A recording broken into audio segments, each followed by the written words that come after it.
कहानी की शुरुआत होती है एक युवा लड़के से जो सड़क किनारे शादी ब्याह का भविष्य बताने वाला ज्योतिषी बनकर अपना पहला दिन शुरू करता है। तभी एक लड़की उसके पास आती है और पूछती है, क्या मेरी और मेरे मंगेतर की शादी सच में सफल होगी? लड़का अपनी रहस्यमयी शक्ति का इस्तेमाल करता है। उसकी आंखें नीली रोशनी से चमक उठती हैं और वो उसके चेहरे की बारीकी से जांच करता है। कुछ पल बाद वह गंभीर होकर कहता है, तुम्हारे चेहरे का मैरिज पैलेस पूरी तरह डार्क दिख रहा है। ये इशारा है कि ये शादी बाहर से जितनी परफेक्ट लग रही है, अंदर से उतनी खुशहाल नहीं होगी। ये सुनते ही लड़की की दोस्त भड़क जाती है और गुस्से में कहती है, अरे भाई, आज इतना खुशी का दिन है, कुछ अच्छा तो बोलो।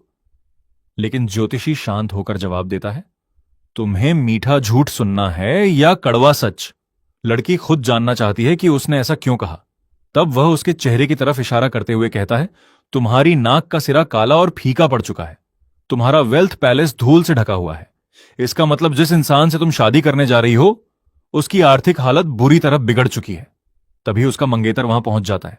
ज्योतिषी उसे देखते ही कहता है, ऊपर से तुम जितने मजबूत दिखते हो, अंदर से उतने ही कर्ज में डूबे हुए हो। यह सुनकर मंगेतर आग बबूला हो जाता है और चिल्लाकर कहता है, हम तुम्हारे कस्टमर हैं और तुम हमें बद्दुआ दे रहे हो। यह सब अंधविश्वास है। लेकिन ज्योतिषी उसकी बात अनसुनी कर उसके चेहरे को गौर से देखता रहता है। फिर वह कहता है, तुम्हारी दोनों भौहों के बीच काली आभा छाई हुई है। यह बहुत बड़ा खतरा है। इसका मतलब तुम्हारे ऊपर बहुत जल्द कोई कानूनी मुसीबत आने वाली है, जो एक छोटे केस से लेकर सीधा जेल तक भी पहुंचा सकती है।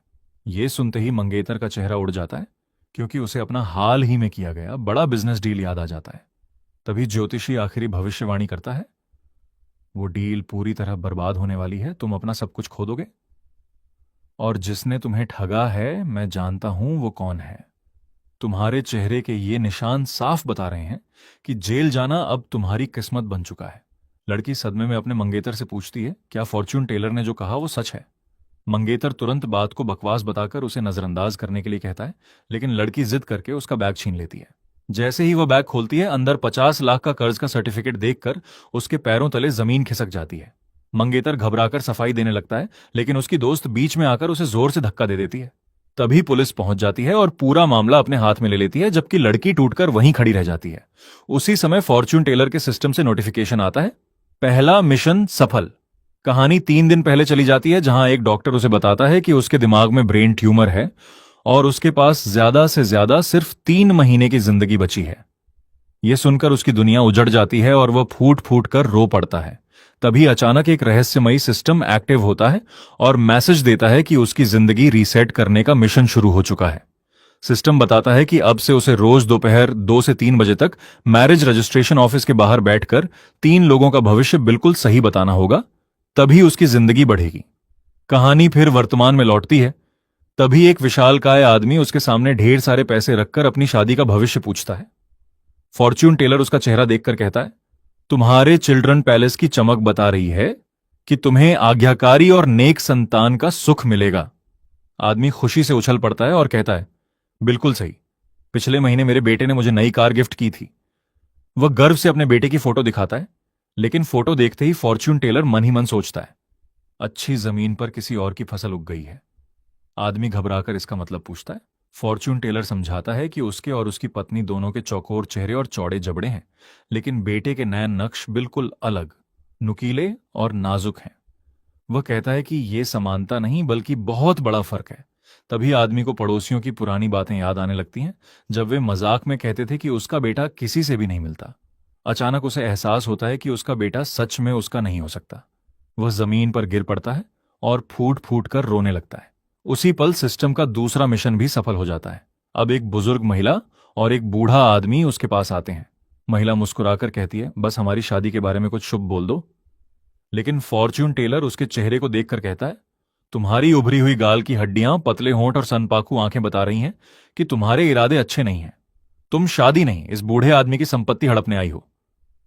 महिला गुस्से से चिल्लाकर उसे झूठा कहती है, लेकिन फॉर्च्यून टेलर बूढ़े आदमी की तरफ देखकर कहता है, तुम्हारे माथे का प्रॉपर्टी पैलेस बता रहा है कि तुम अमीर परिवार से हो और कम से कम एक घर के मालिक हो, लेकिन अब उस पर काली आभा छा गई है, यानी कोई तुम्हारा घर छीनने वाला है। फिर वह सीधे महिला की तरफ उंगली उठाकर कहता है, ये तुमसे नकली शादी करके तुम्हारा घर अपने नाम करवाना चाहती है और फिर तुम्हें छोड़कर अपने बेटे के लिए वही घर खरीदेगी। महिला रोने लगती है और सब कुछ झूठ बताती है। तभी फॉर्च्यून टेलर उसकी बाईं भौं पर बने काले तिल की तरफ इशारा करके कहता है, इसे छल और धोखे का तिल कहते हैं। ऐसे लोग पहले भरोसा जीतते हैं और फिर लोगों को ठगते हैं। तुम पहली बार नहीं, कई बुजुर्गों के साथ यही खेल खेल चुकी हो। महिला घबराकर उस पर हमला करने दौड़ती है, लेकिन आसपास के लोग उसे पकड़ लेते हैं। बूढ़ा आदमी राहत की सांस लेते हुए जमीन पर बैठ जाता है और उसकी जान बचाने के लिए धन्यवाद देता है।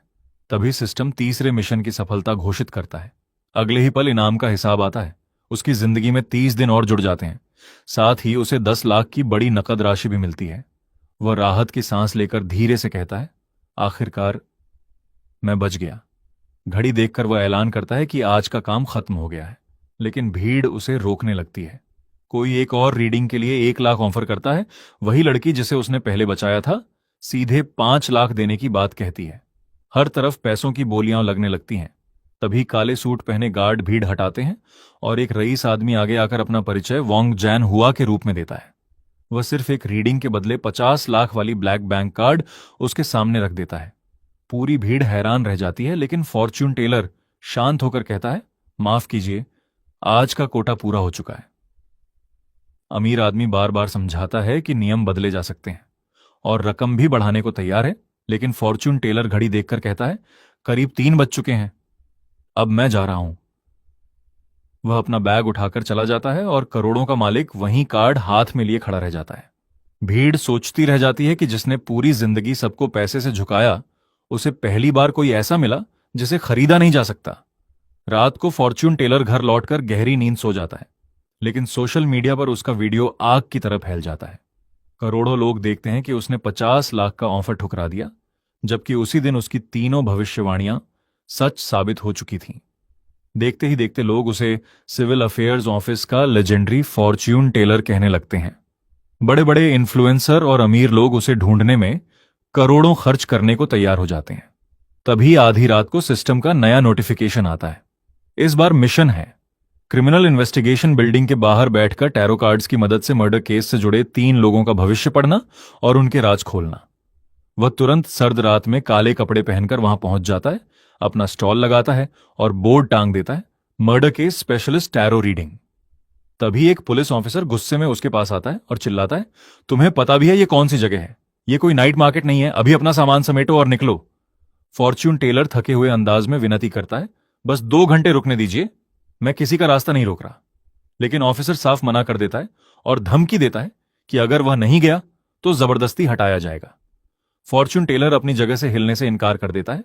तभी दूसरा तेज तर्रार ऑफिसर और फिर एक सीनियर डिटेक्टिव बाहर आते हैं। मौका देखकर फॉर्च्यून टेलर कहता है, मेरे पास एक अहम सबूत है। डिटेक्टिव गंभीर होकर पूछता है, किस चीज का सबूत? वह शांत होकर जवाब देता है, अभी नहीं पता, क्योंकि मैंने अभी तक टैरो रीडिंग ही नहीं की। यह सुनते ही डिटेक्टिव को लगता है कि वह उनका मजाक उड़ा रहा है। वह गुस्से में उसे तुरंत वहां से जाने का आदेश देता है और बिना उसकी बात सुने वापस बिल्डिंग के अंदर चला जाता है। अचानक एक लग्जरी ब्लैक कार तेज ब्रेक की चीखती आवाज के साथ बिल्डिंग के सामने आकर रुकती है। उसमें से एक डरी हुई औरत बाहर निकलती है और भागते हुए पुलिस के पास पहुंचकर घुटनों के बल गिर जाती है। वह रोते हुए डिटेक्टिव की जैकेट पकड़कर गिड़गिड़ाने लगती है, प्लीज बताइए, मेरी बेटी मिली या नहीं? डिटेक्टिव उसे सहारा देकर उठाता है और समझाता है कि उनकी टीमें सीसीटीवी फुटेज खंगाल रही हैं और दूसरी टीम पूरे शहर में बच्ची की तलाश कर रही है। वह भरोसा दिलाता है कि कोई भी सुराग मिलते ही सबसे पहले उन्हें खबर दी जाएगी। तभी उसका पति गुस्से में पुलिस पर बरस पड़ता है। वह चिल्लाकर कहता है, 48 घंटे बीत चुके हैं। यही तो वो गोल्डन टाइम था जिसके बारे में आप लोग कहते थे। हर मिनट के साथ मेरी बेटी के जिंदा मिलने की उम्मीद खत्म होती जा रही है। तभी फॉर्च्यून टेलर आगे बढ़कर शांत आवाज में कहता है, अगर आप चाहें तो मैं मदद कर सकता हूं, बस एक टैरो कार्ड निकालिए। यह सुनते ही डिटेक्टिव भड़क जाता है और उसे डांटते हुए चुप रहने को कहता है। लेकिन बच्ची का पिता दौड़कर फॉर्च्यून टेलर के पास आता है और टूटे हुए दिल से कहता है, अगर तुम्हारे पास सच में कोई शक्ति है तो मेरी बेटी को ढूंढ दो, जितने पैसे मांगो दूंगा। फॉर्च्यून टेलर पैसों से इनकार करता है और कहता है, कार्ड्स को कट कीजिए और अपने बाएं हाथ से एक कार्ड निकालिए। पिता कार्ड निकालता है जिस पर नीले चांद के सामने 3 तलवारें बनी होती हैं। फॉर्च्यून टेलर कार्ड देखकर कहता है, ये रिवर्स 3 ऑफ स्वॉर्ड्स है। इसका मतलब है कि दर्द खत्म होने वाला है। उसी पल उसका सिस्टम एक्टिव होकर बच्ची के आसपास का माहौल स्कैन करने लगता है। सिस्टम बताता है कि वहां नमी बहुत ज्यादा है, लोहे की टकराने की आवाजें आ रही हैं और हवा में पुराने केमिकल और पेंट की तेज गंध फैली हुई है। फॉर्च्यून टेलर मुस्कुराकर कहता है, घबराइए मत, आपकी बेटी अभी जिंदा है।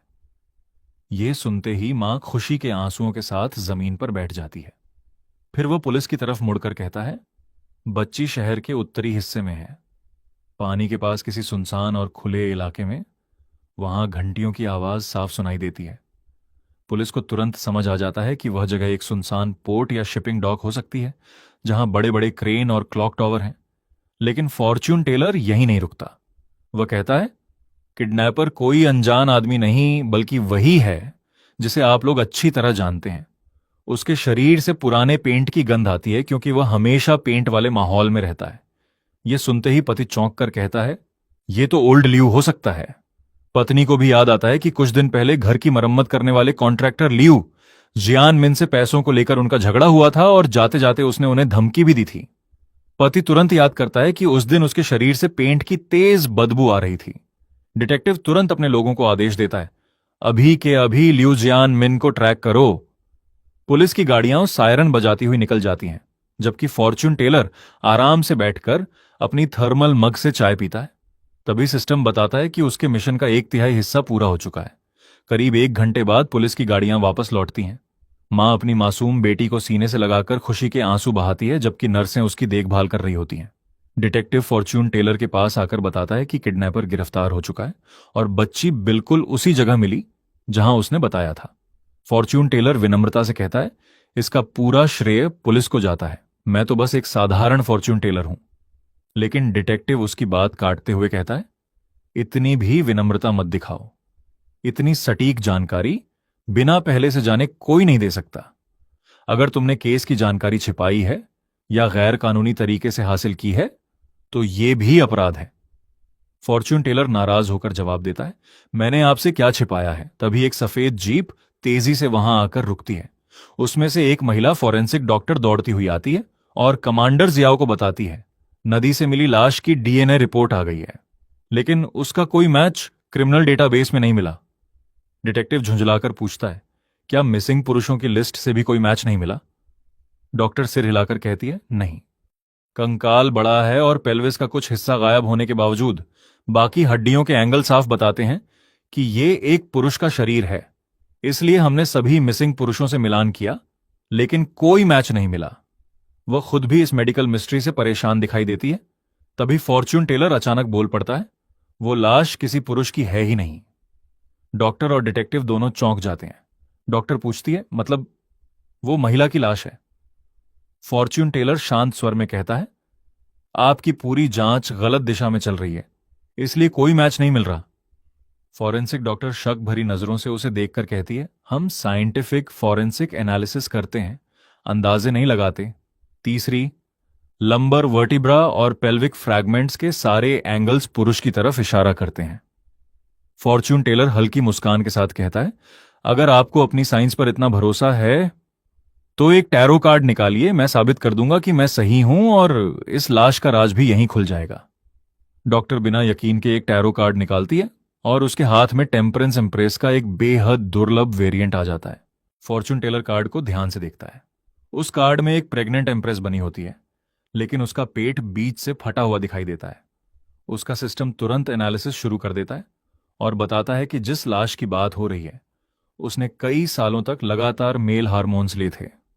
फॉर्च्यून टेलर शांत होकर कहता है, यह विक्टिम लंबे समय से मेल हार्मोन्स ले रही थी, इसलिए उसकी हड्डियां असामान्य तरीके से बढ़ गईं और पूरा स्केलेटन पुरुष जैसा लगने लगा। फिर वह ऐसा खुलासा करता है कि सबकी सांसें अटक जाती हैं। यह कोई आम लड़की नहीं, बल्कि एक प्रोफेशनल एथलीट थी, और अगर मैं गलत नहीं हूं तो इसका इवेंट थ्रोइंग और ट्रैक एंड फील्ड था। अब तो डॉक्टर भी उसे घूरने लगती है। फॉर्च्यून टेलर आगे कहता है, एम्प्रेस कार्ड मां बनने का प्रतीक है, यानी मर्डर से ठीक पहले या तो इसका एबॉर्शन हुआ था या फिर इसने हाल ही में बच्चे को जन्म दिया था। डॉक्टर तुरंत बोल पड़ती है, ये नामुमकिन है, बॉडी में यूटेरस ही नहीं है। फॉर्च्यून टेलर मुस्कुराकर कहता है, मैडम जरा प्यूबिक सिम्फिसिस के पीछे वाले हिस्से को दोबारा चेक कीजिए।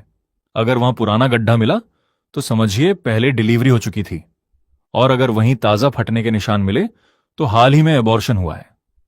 डॉक्टर कुछ पल सोचती है और फिर डिटेक्टिव से मॉर्ग दोबारा चेक करने की परमिशन मांग लेती है। कमांडर जियाओ फॉर्च्यून टेलर को घूरते हुए कहता है, अगर तुम गलत निकले तो आज रात तुम्हें यहीं से जाने नहीं दूंगा। लेकिन फॉर्च्यून टेलर बिना घबराए टैरो कार्ड्स उसकी तरफ बढ़ा देता है। तभी सिस्टम बताता है कि डॉक्टर की रीडिंग के साथ उसका 2/3 मिशन पूरा हो चुका है। फॉर्च्यून टेलर मुस्कुराकर कहता है, कमांडर, आज की आखिरी रीडिंग फ्री है। जियाओ हंसते हुए कहता है, मेरे दिल में कोई प्रॉब्लम नहीं है। फॉर्च्यून टेलर हल्की मुस्कान के साथ जवाब देता है, भाई, इंसान और मोबाइल में एक चीज कॉमन होती है, दोनों के अंदर बहुत कुछ छुपा होता है, बस पासवर्ड सही होना चाहिए। आसपास खड़े कुछ पुलिस वाले भी हल्का सा मुस्कुरा देते हैं। उधर रात के करीब 12 बज रहे होते हैं, तभी डॉक्टर का फोन आता है। वो घबराई हुई आवाज में बताती है, तुम्हारी सारी बातें सही थीं। प्यूबिक सिम्फिसिस पर वही निशान मिले हैं और टेस्ट्स में टेस्टोस्टेरोन भी मिला है। कमांडर जियाओ की आंखें फैल जाती हैं। डॉक्टर आगे बताती हैं कि उन्हें 3 महीने पहले गायब हुई एक शॉटपुट एथलीट की फाइल भी मिल गई है। अब केस की दिशा पूरी तरह बदल चुकी थी। कमांडर गंभीर होकर कहता है, मतलब अब हमारे सामने 2 केस हैं, एक किडनैपिंग और दूसरा मर्डर। अब उसे भी मानना पड़ता है कि बाहर बैठा ये लड़का एक भी भविष्यवाणी गलत नहीं कर रहा। वह घड़ी देखता है, रात का 1 बजने वाला होता है। फॉर्च्यून टेलर मुस्कुराकर कहता है, कमांडर, आपके पास सिर्फ 5 मिनट बचे हैं। अगर अपने दिल की सबसे बड़ी गांठ खोलनी है तो अभी कार्ड निकाल लीजिए। तभी अचानक सड़क पर एक सफेद कार रॉकेट की स्पीड से आती है, कंट्रोल खो देती है और हवा में उछलकर उनके सामने जोरदार धमाके के साथ पलट जाती है। कमांडर तुरंत चिल्लाता है, सब लोग रेस्क्यू करो। पुलिस वाले आग बुझाने दौड़ पड़ते हैं। तभी फॉर्च्यून टेलर जोर से चिल्लाता है, लेफ्ट साइड मत जाना, वहां फ्यूल टैंक है, अभी फटेगा। एक ऑफिसर उसकी बात अनसुनी करके वहीं पहुंच जाता है। अगले ही सेकंड ऐसा धमाका होता है कि पूरा इलाका हिल जाता है। बेचारा ऑफिसर हवा में ऐसे उड़ता है जैसे किसी ने उसे फ्री में स्पेस मिशन पर भेज दिया हो। बाकी पुलिस वाले तुरंत पीछे हट जाते हैं। एम्बुलेंस पहुंचती है और घायल ऑफिसर को ले जाती है। कमांडर अब फॉर्च्यून टेलर को बिल्कुल अलग नजरों से देखने लगता है। उसे समझ आ जाता है कि ये कोई ढोंगी नहीं है। घड़ी में समय खत्म होने वाला होता है। कमांडर आखिरकार टैरो कार्ड उठाता है। कार्ड निकलता है, रिवर्स जस्टिस। सिस्टम तुरंत उसका मतलब बताता है, बिगड़ी हुई इंसाफ की कहानी और अंदर छुपा गहरा विश्वासघात। फॉर्च्यून टेलर सीधे कमांडर की आंखों में देखकर कहता है, आपकी सर्विस पिस्टल से आज भी एक गोली गायब है। कमांडर का चेहरा सफेद पड़ जाता है। फॉर्च्यून टेलर आगे कहता है, 3 साल पहले एंटी ड्रग ऑपरेशन में आपका अंडरकवर इन्फॉर्मर मारा गया था। आप आज तक यही समझते रहे कि ड्रग माफिया ने उसे बेनकाब किया, लेकिन असली गद्दार कोई और था। कमांडर कांपती आवाज में पूछता है, कौन? फॉर्च्यून टेलर बिल्डिंग की तरफ उंगली उठाकर कहता है, जिसने जानकारी लीक की और जिसने वो आखिरी गोली चलाई, वो इसी बिल्डिंग के अंदर मौजूद है और उसकी गन में आज भी वही एक गोली कम है। ये सुनते ही सिस्टम मिशन सक्सेस घोषित कर देता है। उसने एक बड़े सीरियल केस की गुत्थी सुलझाने में मदद की और एक पुलिस वाले की जान भी बचा ली। इनाम में उसके शरीर की कैंसर सेल्स 8% कम हो जाती है। उसकी जिंदगी में 60 दिन और जुड़ जाते हैं और अकाउंट में सीधे 20 लाख रुपए आ जाते हैं। बैंक का मैसेज देखकर वह राहत की सांस लेता है। रात को घर पहुंचकर जैसे ही सोफे पर लेटता है, नया मिशन सामने आ जाता है। इस बार लोकेशन देखकर वह खुद चौंक जाता है, चुनटिंग इंटरनेशनल बाइलिंगुअल किंडरगार्टन। सिस्टम बताता है कि इस बार उसे बच्चों की हड्डियां टच करके उनके टैलेंट और फ्यूचर की रीडिंग करनी होगी। 3 बच्चों की रीडिंग 100% सही हुई, तभी मिशन पूरा माना जाएगा। फॉर्च्यून टेलर सोचता है, वाह, अब छोटे छोटे बच्चों का इंटरव्यू भी लेना पड़ेगा। फिर उसे याद आता है कि यही शहर का सबसे महंगा स्कूल है, जहां साल की फीस सुनकर आम आदमी की ईएमआई भी शर्मा जाए। उसे समझ आ जाता है कि सिस्टम जानबूझकर हर मिशन पहले से ज्यादा मुश्किल बना रहा है। लेकिन फिर उसे अपने कैंसर और बची हुई 4 महीने की जिंदगी याद आती है। वह मन ही मन कहता है, भाई, मिशन नहीं करूंगा तो ऊपर वाला जल्दी बुला लेगा, और करूंगा तो शायद लाइफ बढ़ जाएगी। चलो फिर स्कूल ही सही। अगले दिन वह किंडरगार्टन के बाहर पहुंचता है। चारों तरफ लग्जरी कारें खड़ी थीं, जैसे स्कूल नहीं किसी मिनिस्टर की मीटिंग हो। वह अपना गत्ते का बोर्ड लगाता है, बच्चों का टैलेंट और फ्यूचर प्रेडिक्शन। तभी 2 सिक्योरिटी गार्ड डंडे लेकर उसकी तरफ आते हैं। एक गार्ड गुस्से में पूछता है, ओए, यहां क्या कर रहे हो? फॉर्च्यून टेलर मुस्कुराकर कहता है, भाई सड़क किनारे ईमानदारी से बिजनेस कर रहा हूं, जीएसटी भी नहीं मांग रहा। गार्ड भड़क कर कहता है, ये प्राइवेट स्कूल है, यहां कोई स्टॉल नहीं लगेगा, अभी सामान उठाओ और निकलो। फॉर्च्यून टेलर अपने पैरों के पास बनी लाल लाइन दिखाकर कहता है, देख लो भाई, मैं पब्लिक फुटपाथ पर हूं। स्कूल की प्राइवेट लिमिट तो उन सीढ़ियों से शुरू होती है, कानून भी पढ़ लो, सिर्फ बच्चों को ही पढ़ाना जरूरी नहीं। लेकिन गार्ड उसकी एक नहीं सुनता और कहता है, लाइन वाइन बाद में देखेंगे, पहले तुम्हारा ये स्टॉल हटेगा। और सच बताऊं, तुम्हें देखकर पूरे स्कूल का वीआईपी लुक खराब हो रहा है। फॉर्च्यून टेलर शांत रहते हुए बोला, मैं न किसी का रास्ता रोक रहा हूं, न फायर लेन ब्लॉक कर रहा हूं, और न ही इमरजेंसी रूट। फिर उसने आराम से अपना मोबाइल निकाला और गार्ड से कहा, अगर जबरदस्ती हाथ लगाया ना तो सीधे ऑफिशियल कंप्लेंट करूंगा और वीडियो सोशल मीडिया पर भी डाल दूंगा, फिर कमेंट सेक्शन तुम्हें नहीं छोड़ेगा। ये सुनते ही गार्ड का तेवर थोड़ा ढीला पड़ गया। उसने बस इतना कहा, ठीक है, लेकिन गेट से दूर रहना, पेरेंट्स और बच्चों को कोई दिक्कत नहीं होनी चाहिए। तभी लाल ड्रेस पहने एक स्टाइलिश महिला अपने छोटे बेटे का हाथ पकड़कर वहां आती है और मुस्कुराते हुए पूछती है, बताइए मेरे बेटे का फ्यूचर कैसा रहेगा। फॉर्च्यून टेलर बोला, मैं बच्चों का फ्यूचर और उनका असली टैलेंट पढ़ सकता हूं, फीस आपकी मर्जी। महिला खुश होकर बोली, इतना आसान। फिर उसने बेटे को आगे धकेलते हुए कहा, जरा देखिए, ये आगे चलकर हार्वर्ड जाएगा या येल। हमने तो अभी से उसकी पढ़ाई के लिए करोड़ों का फंड बना रखा है। तभी बच्चा चिल्लाया, मुझे हार्वर्ड नहीं, मीट खाना है। आसपास खड़े लोग हंसी रोकने लगे। फॉर्च्यून टेलर ने उसका हाथ पकड़कर बोन रीडिंग शुरू की और मुस्कुराकर बोला, हार्वर्ड और येल दोनों भूल जाइए। महिला का चेहरा तुरंत उतर गया। वह गुस्से में बोली, आपको पता भी है ये कितना होशियार है, इसके पियानो टीचर इसकी उंगलियों की तारीफ करते नहीं थकते। फॉर्च्यून टेलर गंभीर होकर बोला, सच सुन पाएंगी। महिला बोली, बोलिए। उसने कहा, इस बच्चे के लिए दुनिया का सबसे अच्छा कॉलेज कोई आईवी लीग नहीं बल्कि टॉप कुलिनरी स्कूल है। ये कुकिंग की दुनिया का जीनियस बनेगा। इतना सुनते ही भीड़ ठहाके लगाने लगी और महिला भड़क गई। मैं हर साल इसकी पढ़ाई पर करोड़ों खर्च करती हूं, piano, horse riding, golf, private tutor, सिर्फ ट्यूशन पर ही 20 लाख से ज्यादा लगते हैं, और आप इसे शेफ बना रहे हैं। फॉर्च्यून टेलर हंसकर बोला, मैडम पैसे से टैलेंट नहीं खरीदा जाता। फिर उसने बच्चे की कलाई पकड़कर समझाया, इसकी कलाई की हड्डियां सामान्य लोगों से कहीं ज्यादा चौड़ी और मजबूत हैं। उंगलियों के जोड़ बेहद लचीले हैं। पुराने जमाने में इसे पुलिंग एंड हैमरिंग हैंड्स कहा जाता था। महिला की आंखें चमक उठी, मतलब कोई महान गुण। फॉर्च्यून टेलर बोला, बिल्कुल, वॉक ऐसे उछालने के लिए भगवान का स्पेशल एडिशन। भीड़ फिर हंस पड़ी। उसने आगे कहा, इसकी छोटी और मोटी उंगलियां इसे शानदार कंट्रोल देती हैं। हथेलियां मोटी हैं इसलिए तेज गर्मी भी आसानी से झेल लेंगी। इसका टेस्ट सेंस आम लोगों से 10 गुना ज्यादा तेज है। फिर उसने बच्चे से पूछा, पियानो अच्छा लगता है? बच्चा गुस्से से चिल्लाया, बिल्कुल नहीं, उस टीचर का टिक टिक वाला मेट्रोनोम सुनकर मेरा दिमाग पक जाता है। मां तुरंत डांटने लगी, चुप, कल ही तो दादी के लिए गाना बजाया था। बच्चा मासूमियत से बोला, वो तो सिर्फ इसलिए ताकि दादी मुझे बर्गर खिलाने ले जाएं। फिर उसने अपनी मां की तरफ देखकर शिकायत की, और आपका खाना भी अच्छा नहीं होता, बस नमक ही नमक। हमारी मेड जो मीट बनाती है ना, पहले पीली मिश्री डालती है, फिर डार्क सोया सॉस डालती है, तभी उसका स्वाद इतना बढ़िया आता है। महिला की आंखें फटी की फटी रह गईं। फॉर्च्यून टेलर बोला, देखा, यह बच्चा फ्लेवर को ऐसे पहचानता है जैसे मशीन स्कैन करती है। अगर आपने इसे जबरदस्ती पियानो में लगाया तो दुनिया एक 3 स्टार मिशेलिन शेफ खो देगी। महिला कुछ देर चुप रही, फिर हार मानकर पैसे उसके सामने रख दिए और बेटे से बोली, ठीक है, अगर तुझे सच में कुकिंग पसंद है तो मैं तुझे वहीं सीखने दूंगी। ये देखते ही बाकी पेरेंट्स भी उसके आसपास जमा हो गए। कोई बोला, मेरे बेटे को भी देखिए, ये तो हर वक्त सपने ही देखता रहता है।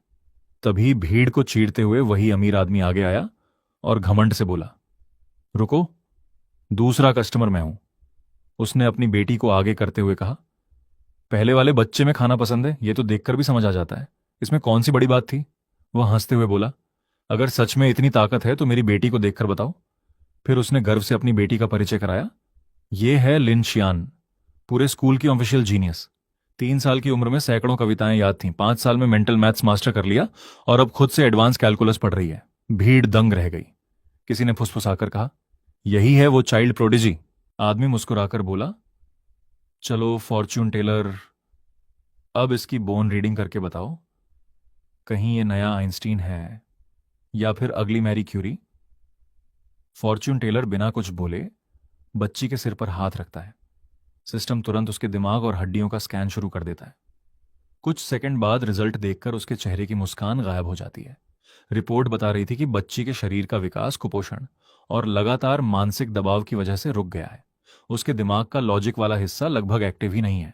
वह अपनी समझ से नहीं बल्कि डर और लगातार रटाई की वजह से सब कुछ याद रखती है। सिस्टम साफ लिखता है, ये कोई जीनियस नहीं बल्कि अपने माँ बाप के दबाव में याद करने वाली मशीन बना दी गई एक मासूम बच्ची है। वो अमीर आदमी घमंड से हंसते हुए बोला, क्या हुआ, अब चुप क्यों हो गए? मेरी बेटी की हड्डियों की क्वालिटी समझ नहीं आई क्या? फॉर्च्यून टेलर ने उसकी तरफ सीधी नजर डालकर ऐसा जवाब दिया कि पूरा माहौल जम गया। तुम्हारी बेटी कोई जीनियस नहीं है, वो सिर्फ एक ऐसी बच्ची है जिसे जबरदस्ती जीनियस बनने की एक्टिंग करवाई जा रही है। यह सुनते ही भीड़ से जोर की सांसें निकल गईं। छोटी बच्ची ने भी चौंक कर उसकी तरफ देखा, जैसे पहली बार किसी ने उसका छुपा हुआ दर्द पहचान लिया हो। पिता तुरंत बोला, चलो बेटा, इन्हें अपनी टैलेंट दिखाओ। उसने बेटी को एक बेहद मुश्किल क्लासिकल कविता सुनाने को कहा। बच्ची चेहरे पर जबरदस्ती की मुस्कान लाकर मशीन की तरह बिना रुके पूरी कविता सुनाने लगी। उसकी स्पीड और याददाश्त देखकर लोग दंग रह गए। तभी फॉर्च्यून टेलर ने आगे बढ़कर उसकी पेशानी पर हल्की सी उंगली रखी और कहा, बस अब और नहीं। फिर वह पिता की तरफ मुड़कर बोला, इसे एक भी शब्द का मतलब नहीं पता, यह सिर्फ आवाजें याद करती हैं और रिकॉर्डर की तरह दोहराती है। पिता गुस्से में बोला, तो क्या हुआ, ऐसी मेमोरी भी तो भगवान का गिफ्ट है। फॉर्च्यून टेलर ने शांत आवाज में कहा, गिफ्ट है, लेकिन इसकी कीमत बहुत भारी है। उसने बच्ची की उंगलियां दिखाईं। उन पर दांतों के निशान और छोटे छोटे घाव साफ दिखाई दे रहे थे। फिर उसने उसके सिर के पीछे की हड्डियों की तरफ इशारा करते हुए कहा, इसका बोन स्ट्रक्चर बता रहा है कि यह बच्ची अंदर से टूट चुकी है। इसे हर समय खुद पर शक रहता है। इसे हर हाल में दूसरों की तारीफ चाहिए, क्योंकि यह हमेशा डर में जीती है। फिर उसने बच्ची की आंखों में देखते हुए कहा, मैंने तुम्हारी नजरों में अपने पापा के लिए प्यार नहीं देखा, सिर्फ डर देखा है। तुम रात को इसलिए नहीं सो पाती क्योंकि तुम्हें डर लगता है कि कहीं एक शब्द भी गलत ना बोल दो। इतना सुनते ही बच्ची फूट फूट कर रोने लगी।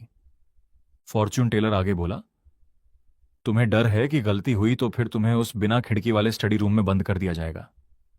अब बच्ची पूरी तरह टूट गई। पिता गुस्से से चिल्लाया, बकवास बंद करो।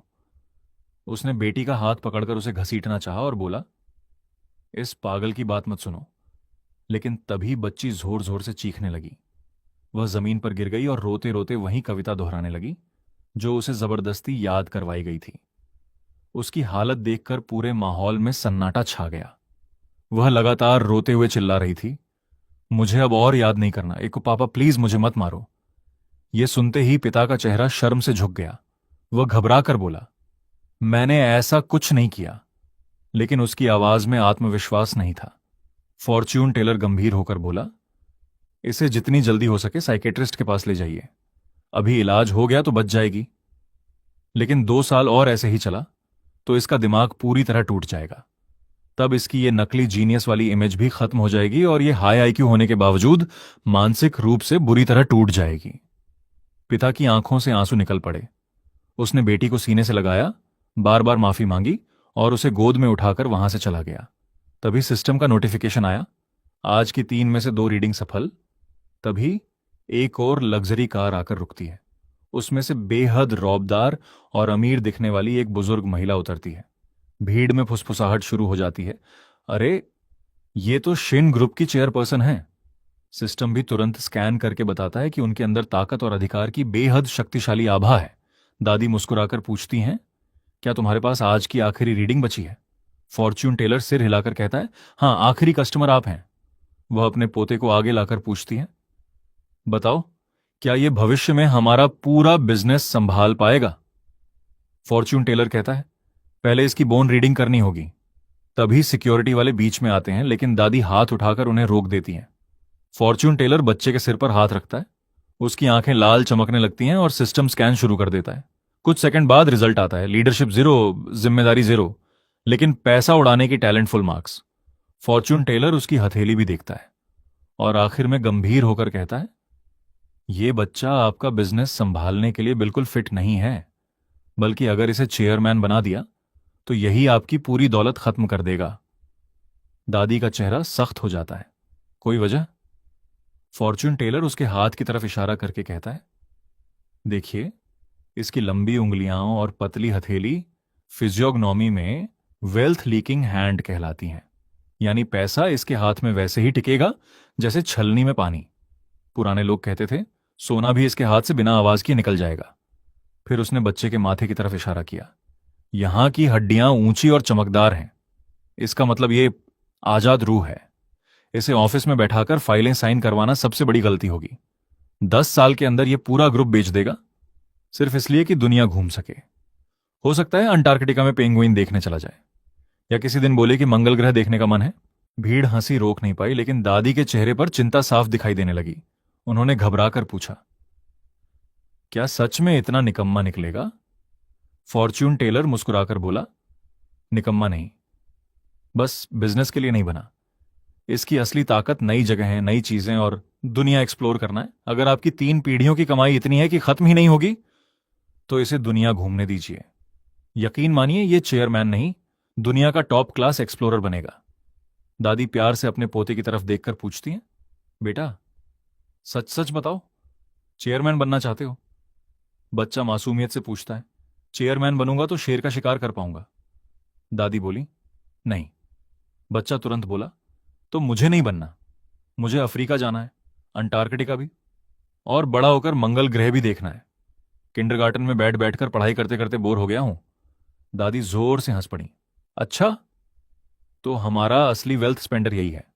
फिर गर्व से बोली, हमारे परिवार ने 3 पीढ़ियों में इतना साम्राज्य बनाया है कि अगर ये पूरी दुनिया घूम भी ले तब भी खत्म नहीं होगा। दौलत बच्चों की खुशी के लिए होती है, तिजोरी में सड़ाने के लिए नहीं। उन्होंने फॉर्च्यून टेलर की तरफ देखकर कहा, आज तक किसी की हिम्मत नहीं हुई कि मेरे पोते को मेरे सामने पैसा उड़ाने वाला कह सके। तुम पहले इंसान हो जिसने सच बोलने की हिम्मत दिखाई। उन्होंने अपने बॉडीगार्ड को इशारा किया। बॉडीगार्ड तुरंत एक एक्सक्लूसिव ब्लैक कार्ड निकालकर फॉर्च्यून टेलर की तरफ बढ़ा दिया। उसने कहा, मैडम की तरफ से इनाम, और आज के बाद शिन फैमिली का नाम तुम्हारी ढाल होगा। लेकिन फॉर्च्यून टेलर मुस्कुराया, अपना बोर्ड मोड़ने लगा और बोला, माफ कीजिए, आज का टाइम खत्म हो गया। काम के घंटे पूरे तो इनाम भी कल सही। इतना कहकर उसने करोड़ों की ब्लैक कार्ड लेने से भी साफ मना कर दिया। भीड़ बस उसे जाती हुई देखती रह गई। दादी हैरान रह गई। करोड़ों की ब्लैक कार्ड सामने थी, लेकिन फॉर्च्यून टेलर बिना पीछे देखे आराम से अपना बैग उठाकर चल पड़ा। उसने मुस्कुराते हुए कहा, आज की तीनों रीडिंग पूरी हो चुकी हैं, टाइम खत्म मतलब काम खत्म। फिर हल्के मजाक में बोला, ओवर टाइम करूंगा तो ऊपर वाला भी एक्स्ट्रा टैक्स काट लेगा। भीड़ हंस पड़ी। उसने आगे कहा, जरूरत से ज्यादा पैसा कभी कभी कर्मों का लोन बन जाता है, और भाई मुझे ईएमआई नहीं भरनी। इतना कहकर उसने हाथ हिलाया और निकल गया। दादी झुककर अपना ब्लैक कार्ड उठाती हैं और मुस्कुराते हुए धीरे से कहती हैं, ये लड़का जितना रहस्यमयी है उतना ही दिलचस्प भी। उधर फॉर्च्यून टेलर घर पहुंचकर आराम से खाना खाता है, लेकिन जैसे ही फोन खोलता है उसकी आंखें फटी की फटी रह जाती हैं। सोशल मीडिया पर वही ट्रेंड कर रहा था, हर जगह हेडलाइन चल रही थी, करोड़ों ठुकराने वाला लेजेंडरी फॉर्च्यून टेलर। तभी अचानक फोन बजता है। दूसरी तरफ डिटेक्टिव श्याओ होता है। वह गंभीर आवाज में कहता है, कुछ दिनों तक ज्यादा इधर उधर मत घूमना। बड़े बड़े पुलिस अफसर तुम्हें ढूंढ रहे हैं और शिन फैमिली भी अपनी पूरी ताकत लगा चुकी है। फॉर्च्यून टेलर थोड़ा घबराकर पूछता है, मैंने कोई कानून तो नहीं तोड़ा? डिटेक्टिव हंसकर कहता है, अरे नहीं भाई, इस बार तू ट्रेंड गलत वजह से नहीं हुआ। तेरी चेतावनी की वजह से हमारे एक ऑफिसर की टांग कटने से बच गई। अगर कभी कोई दिक्कत आए तो सीधे मुझे कॉल करना। कॉल खत्म होते ही सिस्टम का नया नोटिफिकेशन आ जाता है। अगला मिशन, सुबह 9 से 11 बजे तक एंटीक मार्केट में 3 लोगों की रीडिंग करनी है और इस बार नकली और असली खजानों की पहचान करनी होगी। अगली सुबह फॉर्च्यून टेलर तैयार होकर शीशे में खुद को देखकर मुस्कुराता है, चलो भाई, आज किस्मत नहीं बर्तन चमकाने हैं। ठीक 9 बजे वो भीड़भाड़ वाले एंटीक मार्केट के ईस्ट गेट पर पहुंच जाता है। नीला कपड़ा बिछाकर बोर्ड लगा देता है, अगर मेरी रीडिंग गलत निकली तो एंटीक की जांच बिल्कुल फ्री। मार्केट में हर तरफ पुराने खिलाड़ी अखरोट घुमाते हुए घूम रहे थे, कैमरे लेकर कंटेंट क्रिएटर भी लाइव कर रहे थे। तभी बगल वाले स्टॉल का गंजा दुकानदार ताना मारते हुए बोला, ओ भाई, रास्ता भटक गया क्या? नौकरी वोकरी नहीं मिली? फॉर्च्यून टेलर मुस्कुराकर बोला, रास्ता नहीं भटका, पैसा कमाने आया हूं। बूढ़ा दुकानदार जोर से हंस पड़ा। 20 साल से एंटीक बेच रहा हूं और तू लिखाई देखकर एंटीक पहचानेगा? फॉर्च्यून टेलर ने भी पलटकर मुस्कुराते हुए कहा, अच्छा, तो आपकी एक्सपर्ट आंखें ये भी नहीं पहचान पाई कि सामने रखे आधे सिक्के लेजर मशीन से बने नकली हैं? इतना सुनते ही दुकानदार का चेहरा देखने लायक हो गया। आधा घंटा बीत गया लेकिन कोई ग्राहक नहीं आया। फॉर्च्यून टेलर मन ही मन बोला, लगता है यहां चश्मा और मैग्नीफाइंग ग्लास हो तभी लोग भरोसा करते हैं। भी मजी, मेरे चेहरे पर तो बेरोजगार आईटी इंजीनियर लिखा हुआ है। तभी करीब 20-22 साल का एक लड़का अखबार में लिपटा हुआ कटोरा लेकर डरते डरते आता है। वह धीरे से फुसफुसाता है, भैया, मुझे मिंग डायनेस्टी का बाउल मिला है, 5,000 में खरीदा है, 50,000 तो आराम से मिलेगा ना। वह अखबार पर खजाना शब्द लिख देता है। बूढ़ा दुकानदार दूर से तमाशा देखने लगता है। फॉर्च्यून टेलर कटोरे की तरफ देखता तक नहीं, उसकी नजर सिर्फ लिखे हुए शब्द पर टिक जाती है। वह कहता है, ऊपर वाला हिस्सा बहुत चौड़ा लिखा है और नीचे वाला जेड का निशान दब गया है। इसका मतलब यह किसी मशहूर भट्टी का नहीं, किसी छोटे मोटे घरेलू कारखाने का माल है। फिर नीचे वाले हिस्से की तरफ इशारा करके बोला, देखो, यह बिंदु बहुत जोर से दबाकर लिखा गया है, जैसे स्याही फैल गई। ठीक वैसे ही इस कटोरे के नीचे वाला निशान भी फैलाया गया है। असली नहीं, जेड पाउडर और गोंद से बनाया गया नकली मार्क है। लड़का तुरंत विरोध करता है, नहीं, मैंने खुद देखा था, नीचे मिंग डायनेस्टी का मार्क है, घिसा हुआ भी लग रहा था। फॉर्च्यून टेलर हंसते हुए बोला, घिसा नहीं, सैंडपेपर से घिसा गया है, नया माल है भाई। लड़का गुस्से में बोला, छुए बिना कैसे बता दिया? फॉर्च्यून टेलर बोला, अगर इतना भरोसा है तो तोड़ दो, गलत निकला तो मैं 1 लाख दूंगा, या फिर नीचे लाइटर जलाकर देख लो। लड़के ने कांपते हाथों से लाइटर जलाया। जैसे ही गर्मी लगी, नीचे का पूरा नकली निशान पिघल गया और अंदर से अंग्रेजी में लिखा निकला, माइक्रोवेव सेफ। 1 सेकंड के लिए पूरा मार्केट चुप। फिर लड़के के हाथ से कटोरा छूटकर टूट गया और अंदर गोंद की मोटी परत साफ दिखाई देने लगी। भीड़ में हड़कंप मच गया। लोग चिल्लाने लगे, बिना हाथ लगाए नकली पकड़ लिया, ये बंदा इंसान है या एक्सरे मशीन? देखते ही देखते उसके स्टॉल के सामने भारी भीड़ जमा हो गई। तभी लकड़ी का नक्काशीदार बॉक्स लेकर एक बुजुर्ग शख्स आगे आए। उन्होंने बॉक्स सामने रखकर कहा, पहले वाला बाउल पकड़ना आसान था, असली टेस्ट ये पेंटिंग है। बड़े बड़े ऑक्शन हाउस भी इसकी असलियत पर लड़ चुके हैं। उन्होंने कागज पर चित्र शब्द लिखा और उत्सुकता से उसकी तरफ देखने लगे। फॉर्च्यून टेलर मुस्कुराकर बोला, सच सुन पाएंगे? क्योंकि मैं चीनी कम और सच ज्यादा परोसता हूं। बुजुर्ग बोले, बस सच चाहिए। फॉर्च्यून टेलर ने उन्हें बॉक्स खोलने से ही रोक दिया, जरूरत नहीं। फिर उसने लिखे हुए शब्द को देखते हुए कहा, बीच वाला हिस्सा साफ और संतुलित है, लेकिन बाहर की रेखाओं की स्याही अलग है। ब्रश का दबाव भी मेल नहीं खा रहा। मतलब पेंटिंग का बीच वाला हिस्सा असली है, लेकिन किनारे की लिखावट, मुहर और माउंटिंग सब नकली हैं, किसी दूसरी पेंटिंग से काटकर यहां चिपकाए गए हैं। एंटीक की दुनिया में इसे कहते हैं दूसरे शरीर में आत्मा बसाना। बुजुर्ग की आंखें फैल गईं। उन्होंने गहरी सांस लेकर कहा, मैं 1 हफ्ते से इसी बात में फंसा हुआ था। बड़े बड़े एक्सपर्ट इसे पूरी तरह असली बता रहे थे, लेकिन मुझे भी हमेशा लगता था कि पेंटिंग और कैलीग्राफी की स्टाइल आपस में मैच ही नहीं करती। जब उस अमीर आदमी को आखिर समझ आया कि उसके सारे शक सही थे और वो एंटीक असल में एक फ्रैंकनस्टाइन पीस निकला, तो उसकी आंखों में खुशी और राहत के आंसू आ गए।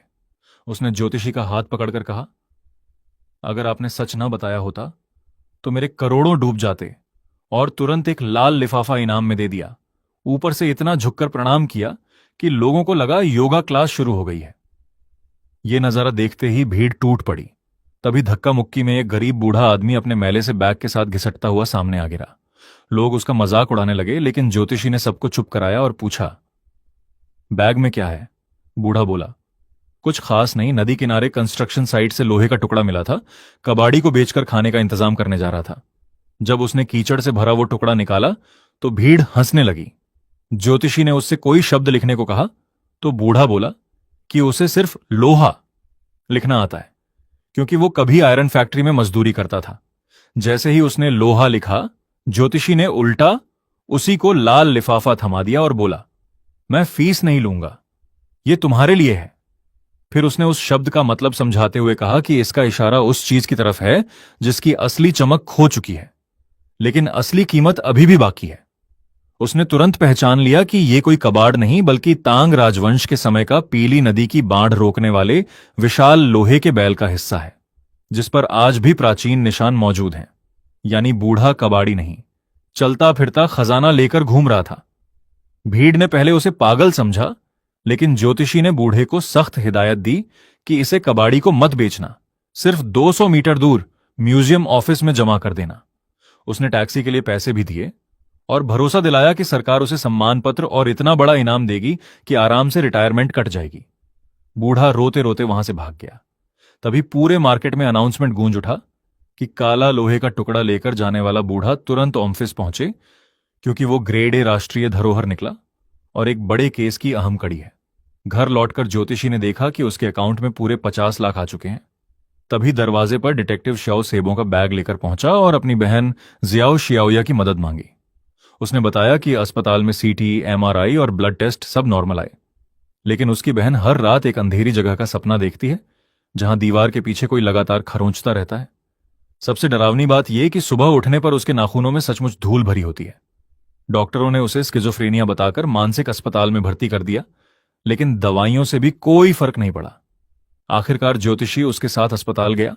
वहां पहुंचते ही सिस्टम ने नया मिशन दे दिया, 3 मरीजों के सपनों का सही मतलब बताओ। उसने गार्डन में ड्रीम इंटरप्रेटर का बोर्ड लगाया।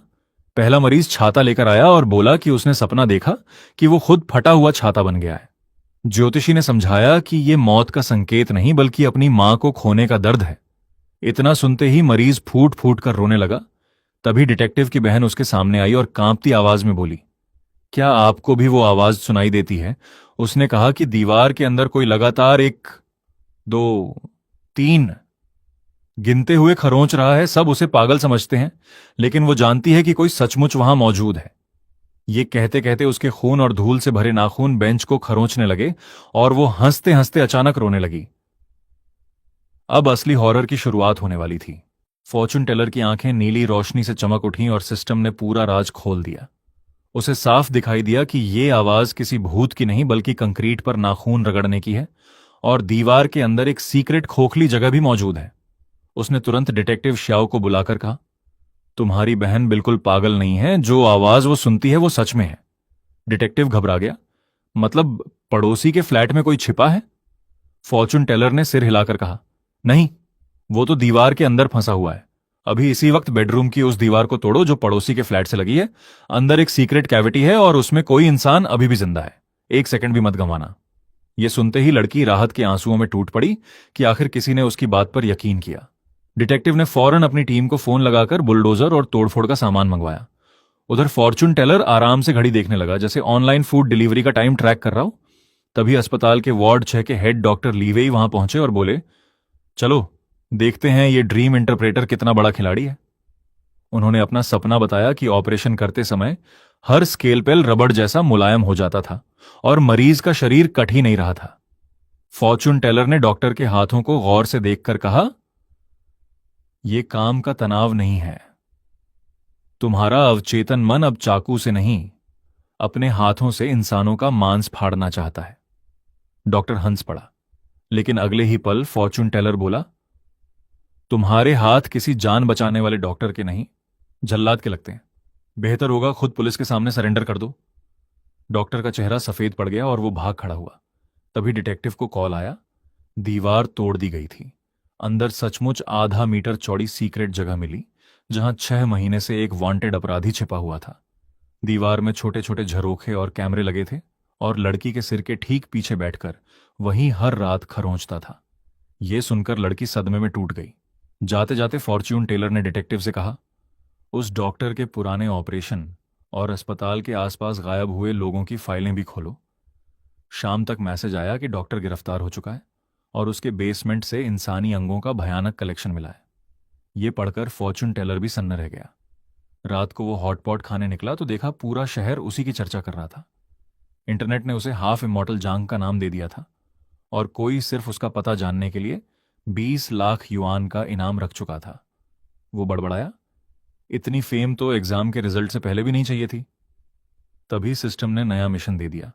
स्टारलाइट मीडिया टॉवर के नीचे रात 9 से 11 बजे तक इंटरनेट सेलिब्रिटीज की ब्यूटी, किस्मत और करियर की रेटिंग करनी है। उसने सोचा, वाह, अब मुझे 100 फिल्टर और 200 प्लास्टिक सर्जरी वाले लोगों की सच्चाई बतानी है। सिस्टम को मेरी दुश्मनी पक्की है। जैसे ही वो बैठा, करोड़ों फॉलोअर्स वाली एक मशहूर इन्फ्लुएंसर बॉडीगार्ड्स के साथ आई और बोली, मेरी खूबसूरती को 10 में से कितने नंबर दोगे? सिस्टम स्कैन होते ही फॉर्चून टेलर ने ठंडे अंदाज में जवाब दिया, सिर्फ 2। वो गुस्से से कांप उठी, लेकिन फॉर्चून टेलर बोला, एक एक्स्ट्रा नंबर सिर्फ इसलिए दिया ताकि तुम्हारा घमंड ज्यादा ना बढ़े। फिर उसने उसकी 3 बार हुई जॉ सर्जरी, टेढ़ी नाक, फिलर्स, माइग्रेन और असली उम्र 42 साल तक बता दी। वो चीखती रही कि उसकी उम्र सिर्फ 18 है, लेकिन फॉर्चून टेलर ने हंसते हुए कहा, 20 साल पुरानी कमर और गर्दन की बीमारी लेकर 18 साल की बनने का ऑस्कर तो मिलना चाहिए। ऊपर से उसने 3 बच्चों का भी जिक्र कर दिया। उसकी पोल खुलते ही वो भाग गई और भीड़ हंस हंसकर लौटपोट हो गई। तभी एक मशहूर मुकबांग इन्फ्लुएंसर आयांग आया और बोला, अगर मुझे 10 नंबर मिले तो यहीं पूरी शराब की बोतल पी जाऊंगा। उसने गर्व से बताया कि अभी अभी 10 pound lobster, 5 pound roast pork, 2 pound केकड़ा और पूरी शराब की बोतल साफ करके आया है। फॉर्चून टेलर ने सिस्टम से उसका शरीर स्कैन किया और सिर्फ 2 शब्द बोले, मौत का पैसा। इन्फ्लुएंसर समझा घर का पैसा कहां है और खुश होकर बोला, हां, मैं तो घर खरीदने वाला हूं। फॉर्चून टेलर ने गंभीर होकर पूछा, डिनर में क्या खाया था? जवाब सुनने के बाद उसने कहा, तुम्हारा स्कोर नेगेटिव है क्योंकि तुम मरने वाले हो। आयांग गुस्से से आग बबूला हो गया और बोतल उठाकर पीने लगा। फॉर्चून टेलर ने आखिरी बार चेतावनी दी, अभी एम्बुलेंस बुलाओ, पेट साफ करवाओ और इमरजेंसी सर्जरी कराओ, वरना यह तुम्हारी जिंदगी का आखिरी खाना होगा। लेकिन उसने एक और घूंट लगाया और अगले ही पल उसके मुंह से सड़ा हुआ भूरा तरल फव्वारे की तरह बाहर निकलने लगा। वो घुटनों के बल गिरकर मदद की भीख मांगने लगा और कुछ ही सेकंड में सबके सामने बेहोश होकर ढेर हो गया। पूरा चौक सन्न रह गया। कुछ ही मिनटों में एम्बुलेंस पहुंची और मुकबांग इन्फ्लुएंसर को अस्पताल ले गई। वहां खड़ी भीड़ अब फॉर्चून टेलर को डर और हैरानी से देखने लगी, जैसे उसके मुंह से निकली हर बात पत्थर की लकीर हो। तभी एक लग्जरी कार आकर रुकी और तीसरा क्लाइंट उतरकर सामने आया। वो था स्टारलाइट मीडिया का चेयरमैन, चारों तरफ बॉडीगार्ड से घिरा हुआ। उसने 1 करोड़ युआन का चेक फॉर्चून टेलर के सामने रखते हुए कहा, मैंने सब अपनी आंखों से देखा है, तुम्हारे पास सच में काबिलियत है। मेरे ऑफिस चलो और मेरी कंपनी का भविष्य देखो। फॉर्चून टेलर ने उसकी तरफ देखा तक नहीं और बस अपना फोन चलाता रहा। चेयरमैन ने तुरंत रकम बढ़ाकर 2 करोड़ युआन कर दी। साथ ही बोला कि अगर भविष्यवाणी सही निकली तो कंपनी का ऑफिशियल फॉर्चून कंसल्टेंट भी बना देगा और सालाना सैलरी जितनी चाहे उतनी खुद लिख लेना। फॉर्चून टेलर मुस्कुराकर बोला, अपना चेक अपने पास रखो, मुझे ऐसे पैसे कमाने का शौक नहीं। तुम्हारी चाय बहुत महंगी पड़ती है, उसकी कीमत मैं नहीं चुका सकता। इतना कहकर वो सामान समेटने लगा और बोला, मेरे काम का समय खत्म हो चुका है। उसने टॉवर की घड़ी की तरफ इशारा किया जहां ठीक रात के 11 बजे थे। फिर मुस्कुराकर बोला, अब तो स्वर्ग का राजा भी आ जाए, उसे भी कल तक इंतजार करना पड़ेगा। चेयरमैन का पारा चढ़ गया। उसने बॉडीगार्ड्स को रास्ता रोकने का आदेश दिया और ताना मारते हुए बोला, लगता है 2 करोड़ भी कम है। जवान हो, मौके का फायदा उठाना सीखो। फॉर्चून टेलर हंसते हुए बोला, मुझे पैसे नहीं, सिर्फ जिंदा रहना पसंद है। फिर उसने चेयरमैन की भौहों के बीच देखते हुए कहा, तुम्हारी बिल्डिंग का फेंक शुई पहले ही टूट चुका है, दुनिया का सारा पैसा भी उस दरार को नहीं भर सकता। चेयरमैन गुस्से में पूछ बैठा, इसका मतलब क्या है? लेकिन फॉर्चून टेलर सिर्फ इतना बोला, अगर जवाब चाहिए तो कल सुबह आना। इतना कहकर वो चला गया और पीछे खड़ा चेयरमैन गुस्से में उबलता रह गया। अगली सुबह फॉर्चून टेलर की आंख खुली तो पूरा अपार्टमेंट कॉम्प्लेक्स लग्जरी गाड़ियों और गुंडों से घिरा हुआ था। पड़ोसी ग्रुप चैट में रो रहे थे कि बाहर तक नहीं निकल पा रहे। सिक्योरिटी गार्ड भी सोच रहा था कि यहां फिल्म की शूटिंग हो रही है क्या। चेयरमैन के आदमी रिपोर्ट दे रहे थे कि fortune teller building number 5 flat 502 में ही है और रात से बाहर नहीं निकला। चेयरमैन ने आदेश दिया। जैसे ही बाहर निकले, चाहे कूड़ा फेंकने आए या दूध लेने, सीधे गाड़ी में डाल देना। लेकिन दोपहर तक भी फॉर्चून टेलर बाहर नहीं आया। आखिर चेयरमैन ने दरवाजा खटखटाने का आदेश दिया। तभी अचानक एक एम्बुलेंस आई और डॉक्टर स्ट्रेचर पर फॉर्चून टेलर को नीचे लेकर निकले। चेयरमैन चिल्लाया, बीमार होने का नाटक मत करो, 2 करोड़ कम पड़ गए क्या? लेकिन जैसे ही एम्बुलेंस चली गई, अंदर बैठे पैरामेडिक ने हंसकर पूछा, सर मेरी एक्टिंग कैसी थी? फॉर्चून टेलर मुस्कुराया, ऑस्कर लेवल, ये लो 2000 युआन बोनस। उधर चेयरमैन इतना भी भोला नहीं था। उसी रात वो फिर वहीं कुर्सी लगाकर बॉडीगार्ड्स के साथ इंतजार करने लगा। आखिर फॉर्चून टेलर खुद उसके सामने पहुंच गया। कॉफी का कप हाथ में लिए उसने मुस्कुराकर कहा, वाह चेयरमैन ली, स्वागत तो ऐसा किया है जैसे मैं कोई सुपरस्टार हूं। लेकिन ये ऊंची मेज हटाओ, मुझे लोगों की आंखों में देखकर बात करना पसंद है। चेयरमैन ने तुरंत नीचे वाली कुर्सी मंगवाई और पूछा, कल तुमने कहा था मेरी बिल्डिंग का फेंग शुई टूट चुका है, उसका मतलब क्या है? उसने बताया कि आज पूरे प्लाजा को खाली करा दिया, सिर्फ उसकी सलाह सुनने के लिए। पैसे की कोई कमी नहीं है।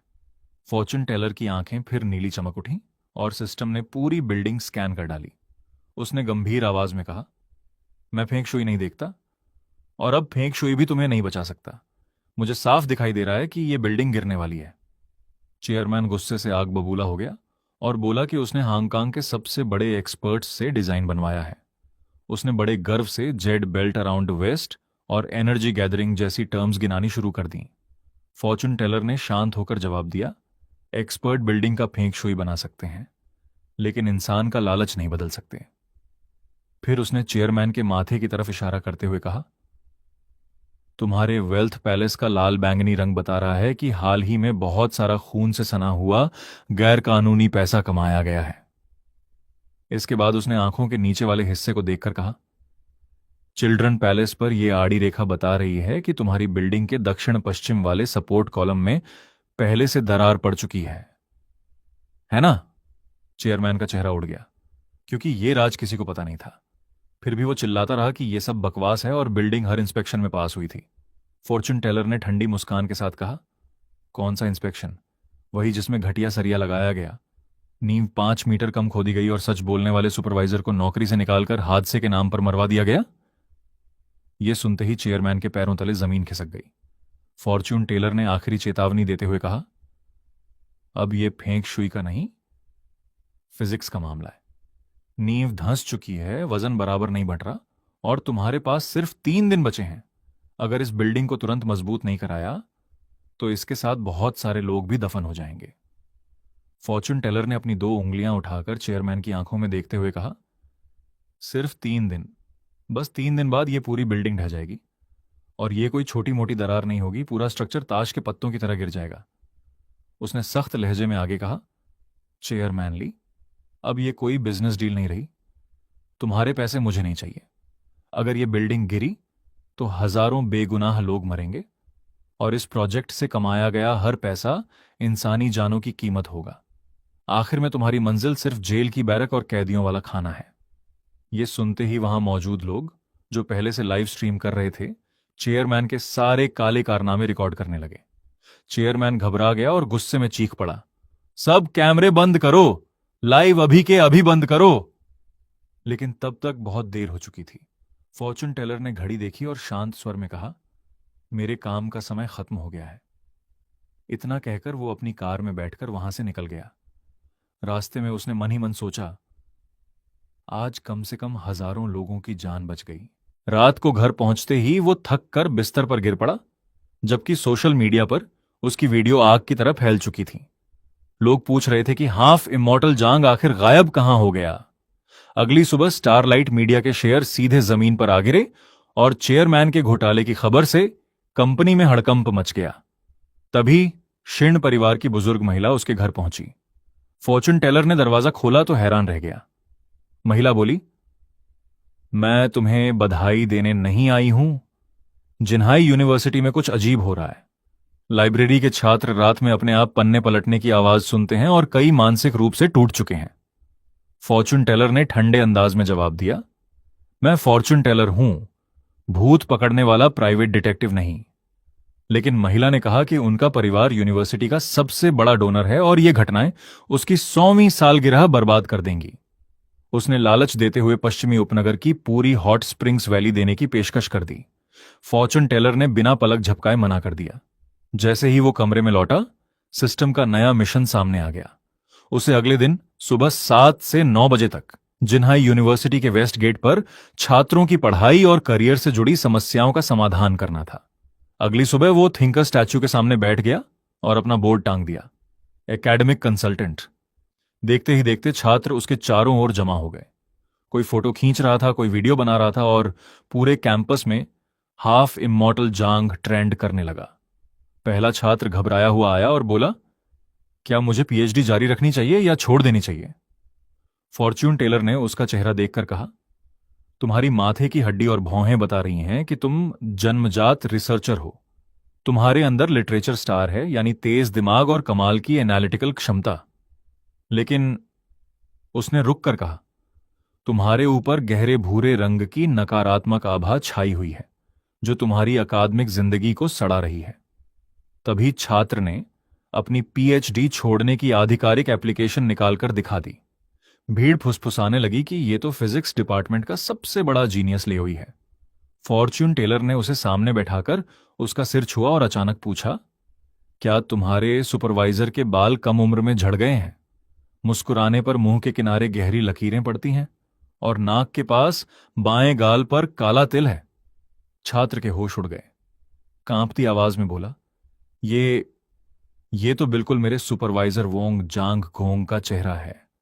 फॉर्च्यून टेलर ने शांत स्वर में कहा, तुम्हारी मेहनत और किस्मत उसी ने चुरा ली है। तुम देवदार के पेड़ जैसे हो जो खुद खड़ा होकर दूसरों को सहारा देता है, लेकिन तुम्हारा सुपरवाइजर बैल की तरह है जो खुद ऊपर चढ़ने के लिए दूसरों का खून पसीना चूसता है। पिछले 3 सालों से तुमने रिसर्च नहीं की, तुम उसकी मुफ्त की मजदूरी कर रहे थे। यह सुनते ही छात्र की आंखों से आंसू बहने लगे। फॉर्च्यून टेलर ने पूछा, क्वांटम टनलिंग इफेक्ट पर तुम्हारी रिसर्च पूरी हो चुकी है ना? छात्र रोते हुए बोला, सर ने कहा मेरी रिसर्च बेकार है और मुझे सब छोड़कर नए टॉपिक से शुरू करना होगा। फॉर्च्यून टेलर ने सिर हिलाया। उसे तुम्हारी रिसर्च गलत नहीं लगी। वो चाहता था कि तुम हार मान लो और तुम्हारा तैयार काम उसके नाम से छप जाए।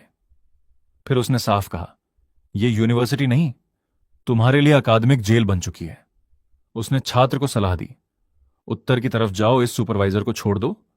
आज रात अपनी रिसर्च पेपर जर्मनी की एक मशहूर अप्लाइड फिजिक्स जर्नल में भेज दो। 3 दिन के अंदर तुम्हें पॉजिटिव जवाब मिलेगा। इतना कहकर उसने पीएचडी छोड़ने वाली एप्लीकेशन को कागज का हवाई जहाज बनाया और हवा में उड़ा दिया। छात्र फूट फूट कर रो पड़ा। तभी यूनिवर्सिटी के प्रेसिडेंट वहां पहुंचे और गुस्से में बोले, तुम छात्रों को उनके गाइड के खिलाफ भड़का रहे हो। फॉर्च्यून टेलर मुस्कुराकर बोला, मैं सिर्फ सही और गलत का फर्क बता रहा हूं। फिर उसने नीचे देखकर कहा, सर, पहले अपने जूते का फीता बांध लीजिए, वरना इस उम्र में गिर गए तो सिर फूट जाएगा। प्रेसिडेंट ने ताना मारा, मुझे भविष्यवाणी नहीं आती लेकिन फिजिक्स आती है। फॉर्च्यून टेलर हंस पड़ा। रिसर्च जर्नल में पेपर भेजना भविष्यवाणी नहीं, इंफॉर्मेशन वॉरफेयर है। उस जर्नल का एडिटर पिछले 2 साल से इसी टॉपिक पर अटका हुआ है। उसे ऐसे पेपर की सख्त जरूरत है। प्रेसिडेंट हैरान रह गए।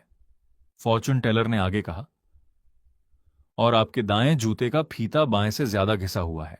इसका मतलब हाल में आपके दाएं घुटने में दर्द है और आपने चलने का तरीका बदल दिया है। मैंने छात्र को भागने की नहीं, अपना हक बचाने की सलाह दी है और आपको फीता बांधने की इसलिए कह रहा हूं क्योंकि आप इस यूनिवर्सिटी का सबसे बड़ा सहारा हैं। अगर आप गिर गए तो पूरे संस्थान की ऊर्जा हिल जाएगी। इसे अंधविश्वास नहीं, रिस्क मैनेजमेंट कहते हैं। यह सुनकर प्रेसिडेंट भी मुस्कुरा उठे और पहली बार पूरी तरह उसकी बात से सहमत हो गए। तभी एक अमीर लड़की भीड़ चीरते हुए सामने आई।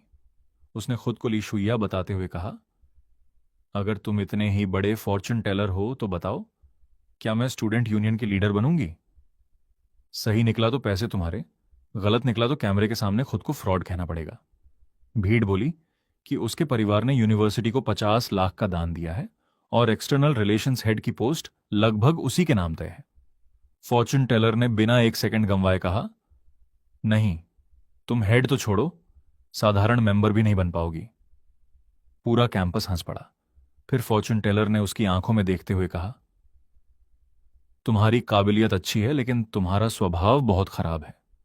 ऊंची गाल की हड्डियां और आंखों के पास की रेखाएं बता रही हैं कि तुम रिश्तों का इस्तेमाल करती हो। पिछले कुछ समय से तुम एक नहीं 3 लड़कों को एक साथ घुमा रही हो। फिजिक्स वाला तुम्हारे रिसर्च पेपर लिखता था, पीई वाला तुम्हारे लिए खाना और टेबल बुक करता था, और सबसे बुरा हाल कंप्यूटर साइंस वाले का था।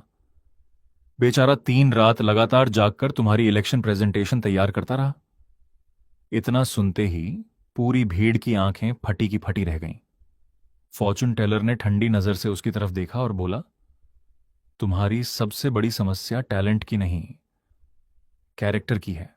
स्टूडेंट यूनियन को रोल मॉडल चाहिए, ऐसा इंसान नहीं जो अपने फायदे के लिए लोगों को टाइम टेबल की तरह मैनेज करे। फिर उसने एक और बम फोड़ दिया। तुम्हारे चुनाव वाले प्रतिद्वंद्वी ने तुम्हारे सारे कारनामों की पूरी फाइल बनाकर पहले ही सुपरवाइजर को भेज दी है। लड़की का चेहरा सफेद पड़ गया। घबराकर बोली, "उ- उसे ये सबूत मिले कहां से?" फॉर्चून टेलर उसकी मीठी आवाज की नकल करते हुए बोला, जानू, तुम्हारे बिना मैं कैसे जी पाऊंगी। पूरी भीड़ ठहाके मारकर हंसने लगी और लड़की शर्म से पानी पानी हो गई।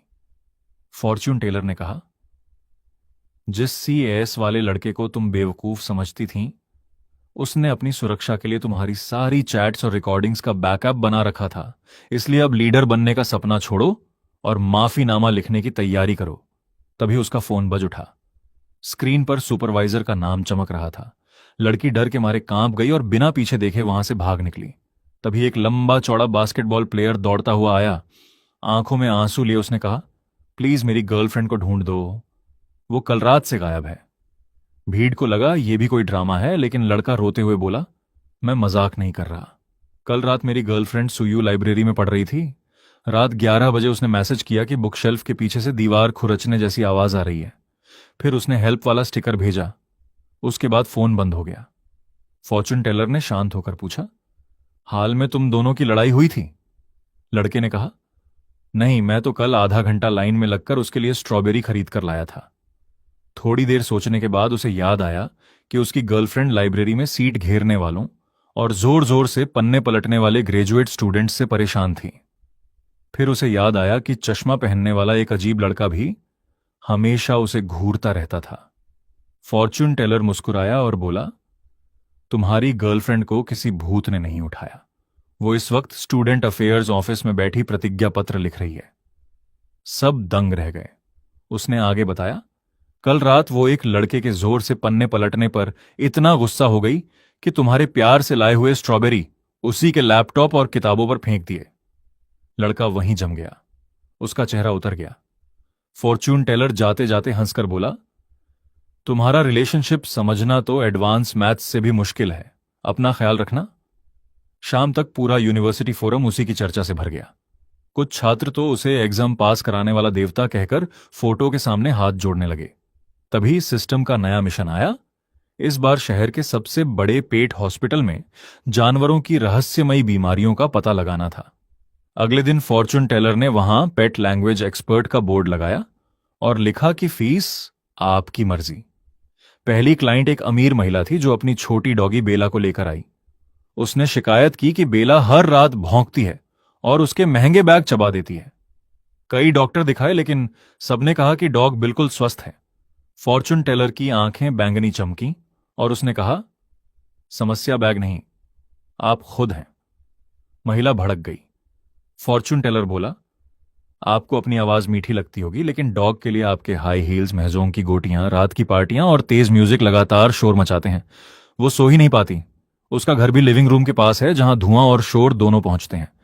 फिर उसने कहा, और वो आपके बैग इसलिए नहीं चबाती क्योंकि उसे बैग से नफरत है। उसमें दूसरे कुत्ते की खुशबू होती है, खासकर आपका भूरा बर्किन बैग। कल आप उसे लेकर अपनी दोस्त मिसेस सन के घर गई थी जहां उनका सफेद समोएड था। सही कहा ना? महिला की आंखें फटी रह गईं। फॉर्च्यून टेलर बोला, डॉग बहुत ज्यादा पजेसिव होते हैं। उसे लगा आपने किसी दूसरे कुत्ते को उससे ज्यादा प्यार दिया, इसलिए उसने बैग पर गुस्सा निकाला। महिला ने खुशी खुशी मोटी रकम दी और बेला को गले लगाकर चली गई। तभी एक डिलीवरी बॉय दौड़ता हुआ आया। उसने कहा, सर, मेरी बिल्ली पर शायद भूत चढ़ गया है। फॉर्चून टेलर ने बॉक्स खुलवाया। बिल्ली आखिरी सांसें ले रही थी। सिस्टम ने तुरंत बताया कि उसे नार्सिसस फूल के जहर से न्यूरोटॉक्सिसिटी हुई है। फॉर्चून टेलर बोला, यह भूत नहीं, जहर है। लड़का हैरान रह गया। उसने कहा कि बिल्ली तो घर से बाहर भी नहीं निकलती। फॉर्चून टेलर ने पूछा, घर में कोई नया पौधा लाए हो? लड़के को याद आया कि उसने हवा साफ करने के लिए बालकनी में सफेद फूलों वाला नार्सिसस रखा था। फॉर्चून टेलर ने माथा पकड़ लिया। बिल्ली ने उसके पत्ते चाट लिए या गमले के नीचे जमा पानी पी लिया। यह पौधा बिल्लियों के लिए जानलेवा होता है। उल्टी, दौरे, नसों का लकवा और फिर दिलबंद, यही इसका असर है। लड़का रोने लगा। फॉर्चून टेलर चिल्लाया, अभी भागो! डॉक्टरों से कहना नार्सिसस पॉइजनिंग है। तुरंत उल्टी करवाओ, पेट साफ करवाओ और एंटीटॉक्सिन लगवाओ। 10 मिनट भी देर हुई तो भगवान भी नहीं बचा पाएंगे। लड़का दौड़ पड़ा। तभी पास का एक वेट डॉक्टर आ गया और ताना मारते हुए बोला, लगते तो बड़े एक्सपर्ट हो, किस यूनिवर्सिटी से डिग्री ली है? बिना टेस्ट के जहर कैसे बता दिया? भीड़ भी थोड़ा शक करने लगी। डॉक्टर ने कहा, मैंने ब्लड टेस्ट और बायोकेमिकल टेस्ट सुझाए थे, लेकिन मालिक के पास पैसे नहीं थे, इसलिए दवा देकर घर भेज दिया। फॉर्चून टेलर ने गुस्से में कहा, यही तुम्हारी जिम्मेदारी है? जहर से मरती बिल्ली को विटामिन देकर घर भेज दिया? डॉक्टर बोला कि यही मेडिकल प्रोटोकॉल है। फॉर्चून टेलर ने ठंडे स्वर में जवाब दिया, और यही प्रोटोकॉल उसकी मौत की वजह बन जाता। तभी डिलीवरी बॉय दौड़ता हुआ वापस आया। उसने रिपोर्ट डॉक्टर के मुंह पर मारते हुए कहा, देखो, फॉर्चून टेलर बिल्कुल सही था। बिल्ली के पेट से नार्सिसस के पत्ते निकले, टेस्ट में लाइकोरिन पॉइजनिंग निकली और एंटीटॉक्सिन लगते ही उसकी जान बच गई। पूरी भीड़ दंग रह गई। वेट डॉक्टर शर्म से सिर झुकाकर खड़ा रह गया। अब सारे पेट ऑनर्स अपने अपने जानवर लेकर फॉर्चून टेलर के पास दौड़ पड़े। लेकिन उसने कहा, मेरे अपने नियम हैं, आज सिर्फ एक आखिरी रीडिंग होगी। लोग आखिरी मौके के लिए बोली लगाने लगे। तभी एक गंजा आदमी कंधे पर तोता लेकर आगे आया। फॉर्चून टेलर ने उसी को आखिरी क्लाइंट चुना।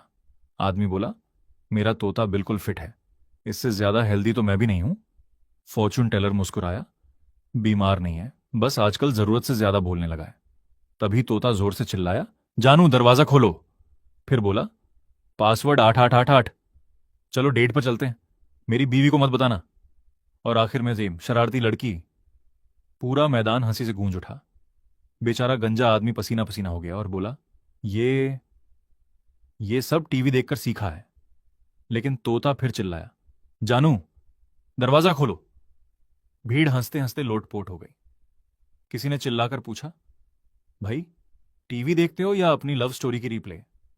आखिर गंजे आदमी ने रोते हुए कबूल किया, मेरी बीवी को हमेशा शक रहता है कि मेरा किसी और औरत के साथ चक्कर चल रहा है। बेचारा उदास होकर बताता है कि उसकी शादी अब डिवोर्स तक पहुंच चुकी है और वो फॉर्चून टेलर से हाथ जोड़कर कहता है, भाई मेरी इज्जत बचा लो। फॉर्चून टेलर उसकी बात सुनकर अपनी हंसी मुश्किल से रोकता है। फिर गला साफ करके कहता है, तुम्हारी सारी परेशानी की जड़ तुम्हारा तोता है। वो बताता है कि तोते ने हाल ही में बहुत सारे नए शब्द सीख लिए हैं और इसका असली टीचर तुम्हारी कार में रखा हुआ एक स्टफ्ड टॉय है। आदमी तुरंत मना कर देता है और कहता है, मैं कोई बच्चा नहीं हूं जो कार में टॉय रखूं। तभी तोता जोर से चिल्लाता है, पासवर्ड 48 है, पासवर्ड 48 है। यह सुनते ही आदमी के होश उड़ जाते हैं। उसका चेहरा एकदम सफेद पड़ जाता है और शरीर कांपने लगता है। फॉर्चून टेलर कहता है, फ्रंट पैसेंजर सीट के नीचे तुमने एक सीक्रेट बैकअप फोन छुपा रखा है और उसका पासवर्ड 48 है। वो समझाता है कि जब भी तुम कार में छुपकर बातें करते थे, तोता सब सुनता था और अब उसे तुम्हारे सारे सीक्रेट्स और कांड याद हैं। यानी तुम्हारी वाइफ जो घर पर सुनती है वो सिर्फ मिमिक्री नहीं, बल्कि तुम्हारी हरकतों का लाइव रिप्ले है। पूरा माहौल शांत हो जाता है और लोग उस गंजे आदमी को ऐसे देखने लगते हैं जैसे फॉर्चून रीडिंग नहीं, बल्कि उसकी लाइव बेइज्जती चल रही हो। तभी तोता बार बार बोलता है, मेरी वाइफ को मत बताना।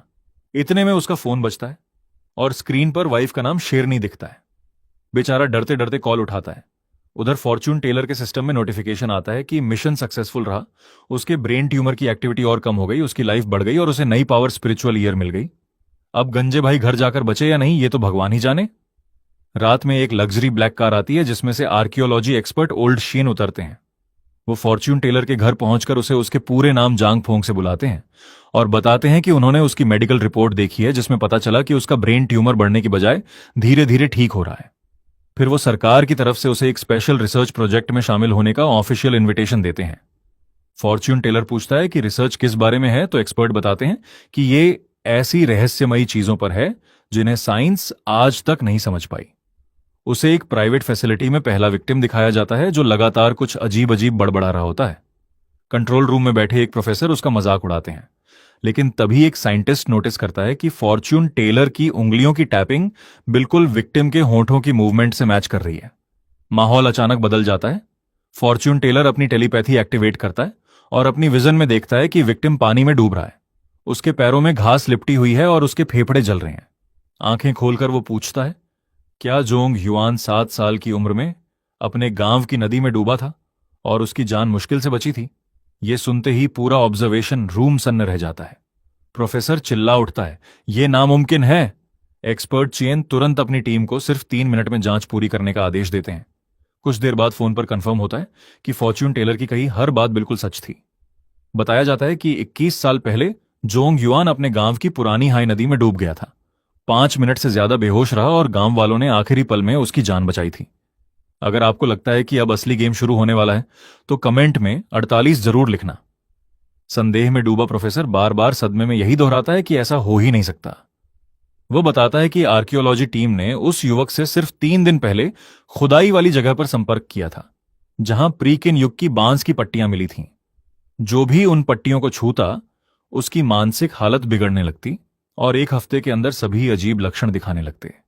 वे ऐसी रहस्यमयी भाषा बोलने लगते जिसे कोई समझ नहीं पाता। फॉर्च्यून टेलर एक्सपर्ट से पूछता है कि आखिर उन्होंने उसे क्यों बुलाया है और उससे क्या करवाना चाहते हैं। एक्सपर्ट कहता है कि वे चाहते हैं कि वह उन बांस की पट्टियों को अपने नजरिए से समझे और डिकोड करे। साथ ही लालच भी देता है कि उनके पास देश की सबसे बेहतरीन मेडिकल टीम और एक सीक्रेट बायोलॉजिकल लैब है जो शायद उसके ब्रेन ट्यूमर का असली इलाज कर सके। यह सुनकर फॉर्च्यून टेलर सोच में पड़ जाता है क्योंकि उसका सिस्टम सिर्फ उसकी जिंदगी कुछ दिन बढ़ाता है, बीमारी खत्म नहीं करता। आखिरकार वह यह मौका लेने का फैसला करता है और तुरंत दूसरे मरीज को लाने के लिए कहता है। दूसरी मरीज एक महिला होती है जिसे कसकर बांधा गया होता है। वह हिस्टेरिकल होकर चिल्लाती रहती है, सब जला दो, सब जला दो। कंट्रोल रूम में बैठे एक्सपर्ट नोटिस करते हैं कि वह सिर्फ आग की बात कर रही है। तभी फॉर्च्यून टेलर प्रोफेसर सन से कहता है कि तुरंत प्राथमिक स्कूल की किताब में मौजूद एक कविता चलाओ। जैसे ही स्पीकर पर कविता बजती है, बछड़ा अभी भी पहाड़ी पर घास चर रहा है। महिला की हालत धीरे धीरे सुधरने लगती है। उसे बचपन की याद आती है जब वह आग में फंस गई थी और उसकी मां उसे बचाने आई थी। वह धीरे से मां कहती है और होश में आ जाती है। फॉर्च्यून टेलर उसके माथे पर हाथ रखकर कहता है, आग खत्म हो चुकी है, अब तुम पूरी तरह सुरक्षित हो। महिला शांति से सो जाती है। वह एक्सपर्ट्स को समझाता है कि उनकी टीम पागल नहीं हुई थी, बल्कि उन बांस की पट्टियों ने उनके जीवन की सबसे डरावनी यादों को ऐसे जिंदा कर दिया था जैसे वे बार बार कोई वीआर फिल्म देख रहे हों। एक्सपर्ट चेन समझ जाता है कि यह यादों पर आधारित एक शक्तिशाली मानसिक प्रभाव है और प्रोफेसर सन जोड़ते हैं कि इसकी सूचना तरंगें सीधे दिमाग के मेमोरी सेंटर पर असर डालती है। तभी तीसरा मरीज खुद चलकर कमरे में आता है। वह न चिल्लाता है और न कुछ बोलता है, बस कानों तक फैली डरावनी मुस्कान के साथ चुपचाप बैठ जाता है। फॉर्च्यून टेलर उसे देखकर पूछता है, प्रोफेसर लू, क्या तुम्हें 30 साल पहले की वह गर्मी याद है जब तुमने अपनी 5 साल की बेटी खोदी थी? इतना सुनते ही उसकी मुस्कान गायब हो जाती है और वह फूट फूट कर रोने लगता है। वह अपनी बेटी नाना का नाम लेकर टूट जाता है। फॉर्च्यून टेलर बताता है कि बांस की पट्टियों ने उसके जीवन के सबसे बड़े पछतावे को पकड़ लिया था। 30 साल पहले वह देश का मशहूर वैज्ञानिक था, लेकिन विदेश में रिसर्च में फंसा रहा। उसकी बेटी को गंभीर बीमारी हुई और जब तक वह अस्पताल पहुंचा बहुत देर हो चुकी थी। तब से वह खुद को यही समझाता रहा कि अगर उस दिन वह रोने की बजाय मुस्कुराता तो शायद उसकी बेटी खुश होकर कोमा से जाग जाती। यही पछतावा उन पट्टियों ने हमेशा दोहराने वाला कोड बना दिया। इसलिए वह सच में मुस्कुरा नहीं रहा था, बल्कि अपनी पूरी जिंदगी अपनी बेटी से खामोशी से माफी मांग रहा था। प्रोफेसर जमीन पर गिरकर रोने लगता है। फॉर्च्यून टेलर गार्ड से कहता है कि उसे आराम करने दो, उसके साथ एक साइकेट्रिस्ट रखो और उसे रोने दो, क्योंकि दिल का दर्द बाहर निकलने के बाद ही उसे राहत मिलेगी। इसके बाद फॉर्च्यून टेलर 1 महीने की छुट्टी लेकर समुद्र किनारे आराम करने चला जाता है। तभी उसके सिस्टम का नोटिफिकेशन आता है कि वह जरूरत से ज्यादा रिलैक्स हो चुका है, इसलिए उसे तुरंत नया मिशन दिया जाता है। नया मिशन मीडिया प्रोडक्शन सिटी में एक्टर्स की किस्मत पढ़ने का होता है। अगले दिन वह फिल्म सिटी पहुंचकर अपना बोर्ड लगाता है, फिजियोग्नॉमी से कास्टिंग, मेकअप से किस्मत बदलें। एक जूनियर आर्टिस्ट उसका मजाक उड़ाता है कि अब तो ठग भी प्रिसिजन टारगेटिंग करने लगे हैं। फॉर्च्यून टेलर शांत होकर कहता है, जिसे भरोसा नहीं वो दूर रहे। तभी पहली अभिनेत्री उसके पास आती है और पूछती है कि क्या वह सच में चेहरा देखकर कास्टिंग बता सकता है। वह पूछता है, वो कितने साल से एक्स्ट्रा हो? लड़की कहती है, वो 3 साल से, वो लेकिन हमेशा नौकरानी का रोल मिलता है। फॉर्च्यून टेलर कहता है, तुम्हारे चेहरे की वजह से नहीं, बल्कि तुमने खुद अपने लीड रोल वाले चेहरे को नौकरानी वाला बना दिया। लड़की चौंक कर कहती है कि उसने कोई प्लास्टिक सर्जरी नहीं करवाई। वह जवाब देता है, सर्जरी नहीं, लेकिन जरूरत से ज्यादा फिलर लगवाकर अपने चेहरे की तेज हड्डियों वाली पहचान मिटा दी। पहले तुम्हारा चेहरा महारानी या महिला जनरल जैसे दमदार किरदारों के लिए परफेक्ट था, लेकिन एक इंजेक्शन ने सब खत्म कर दिया। अब तुम सिर्फ पीछे खड़ी होकर मालकिन गड़बड़ हो गई बोलने वाली नौकरानी बन सकती हो। भीड़ उसका मजाक उड़ाने लगती है। लड़की रोते हुए समाधान पूछती है। फॉर्च्यून टेलर कहता है कि तुरंत अस्पताल जाकर सारे फिलर हटवा दो, फिर पास वाले ब्लडी टॉम के सेट पर जाओ जहां महिला जनरल के लिए घुड़सवारी करने वाली स्टंट डबल की जरूरत है। वह समझाता है कि रोल खतरनाक है, इसलिए कोई करना नहीं चाहता, लेकिन अगर तुमने यह मौका पकड़ लिया तो 1 साल के अंदर अपना खुद का रोल मिलेगा, वरना जिंदगी भर नौकरानी ही बनी रहोगी। तभी असिस्टेंट डायरेक्टर दौड़ता हुआ आता है और डायरेक्टर गुस्से में उसे ठग कहकर वहां से निकल जाने का आदेश देता है। वह बोर्ड पढ़कर हंसता है और ताना मारता है, कास्टिंग और किस्मत बदलने की बात करते हो तो सीधे हीरो हीरोइन का नाम क्यों नहीं बता देते? फिर चुनौती देता है, अगर इतनी ही ताकत है तो मेरी किस्मत पढ़कर दिखाओ। फॉर्च्यून टेलर उसे ध्यान से देखकर शांत आवाज में कहता है, तुम्हारी दोनों भौहों के बीच का हिस्सा बिल्कुल काला पड़ चुका है, भौहों के सिरे बिखरे हुए हैं और होंठ भी असामान्य रूप से फीके हैं। ये संकेत बताते हैं कि बहुत जल्द तुम्हें बड़ा आर्थिक नुकसान और भारी मुसीबत झेलनी पड़ेगी। ये सुनते ही डायरेक्टर गुस्से से आग बबूला हो जाता है। डायरेक्टर गुस्से में उंगली दिखाकर उसे धमकाता है और कहता है कि उसे उसकी बातों की बिल्कुल परवाह नहीं। तभी फॉर्च्यून टेलर उसकी बात काटते हुए कहता है, आज जो एक्सप्लोजन वाला सीन शूट होना है उसमें विस्फोटक गलत जगह लगाए गए हैं। उन्हें तुरंत 3 मीटर बाईं तरफ शिफ्ट करो, वरना आज सिर्फ पैसों का नुकसान नहीं होगा, जिस हाथ में वॉकी टॉकी पकड़ी है वही हाथ चला जाएगा। यह सुनकर डायरेक्टर आग बबूला हो जाता है और उसे जान से मारने तक की धमकी देने लगता है। तभी एक्सप्लोसिव एक्सपर्ट घबराया हुआ दौड़ता आता है और चिल्लाकर बताता है कि फाइनल चेक में पता चला है कि विस्फोटक हीरो के बहुत पास लगाए गए हैं और उन्हें तुरंत 3 मीटर बाईं तरफ हटाना पड़ेगा। यह सुनते ही पूरी भीड़ दंग रह जाती है, क्योंकि उसकी बात फॉर्च्यून टेलर की भविष्यवाणी से शब्द शब्द मिलती है। पूरे फिल्म सिटी में सन्नाटा छा जाता है और जो लोग अभी तक उसका मजाक उड़ा रहे थे वही अब उसे किसी चमत्कारी इंसान की तरह देखने लगते हैं। तभी फॉर्च्यून टेलर एक संदिग्ध हरकत देखता है और भीड़ में खड़े एक स्टंट डबल को बुलाकर कहता है कि आज की आखिरी रीडिंग उसी की होगी। स्टंट डबल आंखों में आंसू लेकर अपनी बदकिस्मती सुनाता है। फॉर्च्यून टेलर कहता है कि जिस हीरो के लिए तुम डबल बनते हो उसके पास सिर्फ चेहरा है, लेकिन तुम्हारे चेहरे पर जिंदगी के असली अनुभव लिखे हैं।